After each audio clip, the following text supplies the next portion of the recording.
কিতা বেটা ফাইবরি গো আইলো না নি দেখি অতবিল থেকে আইলো না। জি না স্যার, অতরি তো স্যার আইছে না। আসসালামু আলাইকুম স্যার, আইদাম নি। কিতা বেটা পরীক্ষা তো আইরেন দেরি করি, ক্লাস তো আস বেটা 11টার সময়, পরীক্ষা তো শুরু হয় 9:30 দিয়ে। আইসোর জন্য পরীক্ষা দেরি করি, রুশে লেখ সময় যা আর কি। স্যার আজকে তো স্যার আমার পড়া শেষ, আমার ছুটির লোক, আমি স্যার বিয়ার যেতাম। আচ্ছা বেটা বিয়ার যাইবে, 5 মিনিট বউরা তারা করিস না বো।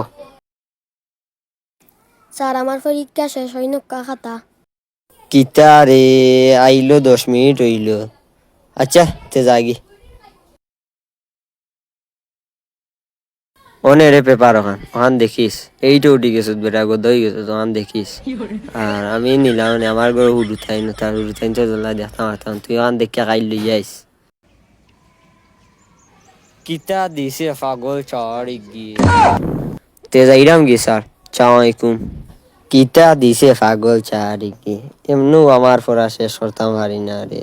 কিতা দিছে কিতা ব্যাং লিখছে আল্লাহ জানে। পৃথিবী কেন ঘুরে?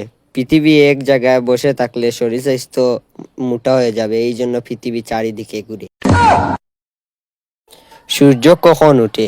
যখন ফজরক্ত মুরগা কুকুরু কুকুইয়া বাং দেয় সেই সময় সূর্য উঠে। মাগুর মাছ কি? মাগুর মাছ হচ্ছে একটি মানুষ, 2টি পা ও 2টি কান ও 2টি চোখ নিয়ে চলাফেরা করে মানুষের সমান, এই জন্য মাগুর মাছকে বলা হয় মানুষ।